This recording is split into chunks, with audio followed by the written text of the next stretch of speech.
ये सबको पता है कि भारत में हर साल सड़कें टूटती हैं। गांव देहात की सड़कें ही क्या, नेशनल हाईवे तक टूटे फूटे दिखते हैं। वहीं 138 करोड़ की आबादी वाले देश में प्लास्टिक का कचरा भी खूब निकलता है। केंद्रीय प्रदूषण नियंत्रण बोर्ड की साल 2019 की रिपोर्ट के अनुसार भारत में रोजाना 25,940 टन प्लास्टिक कचरा निकलता है, यानी लगभग 9,000 एशियाई हाथियों के वजन के बराबर। इसमें से केवल 24% कचरा ही रिसाइकिल होता है, बाकी नदी नालों और बाहरी जगहों पर बिखरा रहता है। अब इतने कचरे का निपटारा कैसे हो, ये आज हम आपको बताएंगे। Press the bell icon and never miss a video from newsnumber.com।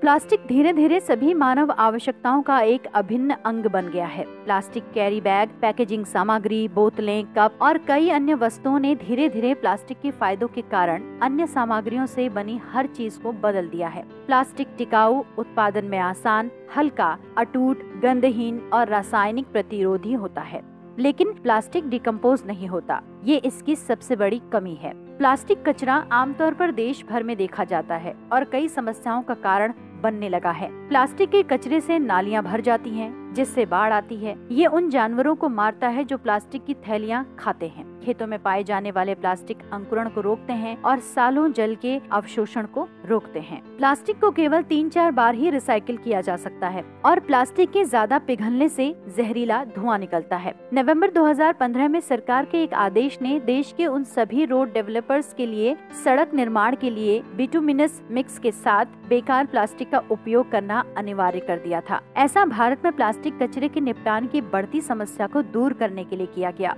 ये सड़क निर्माण प्रक्रिया बेहद पर्यावरण के लिए अनुकूल है, जिसमें कोई भी विषैली गैस नहीं निकलती। इस प्रक्रिया ने कचरा बीनने वालों के लिए एक अतिरिक्त काम उत्पन्न किया। भारत के प्लास्टिक मैन के नाम से मशहूर प्रोफेसर राजगोपालन वासुदेवन ने इसके लिए टेक्नोलॉजी तैयार की थी। प्रोफेसर वासुदेवन मदुरई के त्यागराज कॉलेज ऑफ इंजीनियरिंग में रसायन विज्ञान के प्रोफेसर हैं।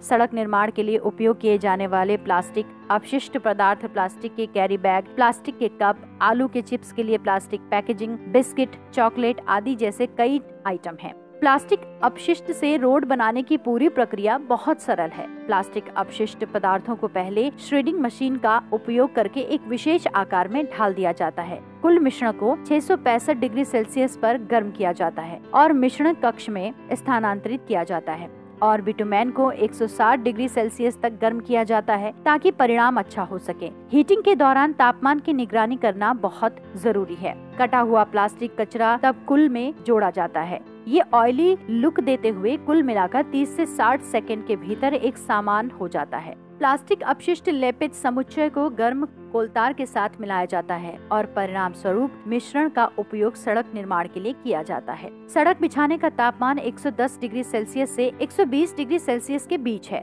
उपयोग किए जाने वाले रोलर की क्षमता 8 टन होती है। सड़क निर्माण के लिए बेकार प्लास्टिक का उपयोग करने के फायदे कई हैं। प्रक्रिया आसान है और किसी भी नई मशीनरी की आवश्यकता नहीं है। प्रत्येक किलो पत्थर के लिए 50 ग्राम कोलतार का उपयोग किया जाता है और इसमें से 1 हिस्सा प्लास्टिक का कचरा है।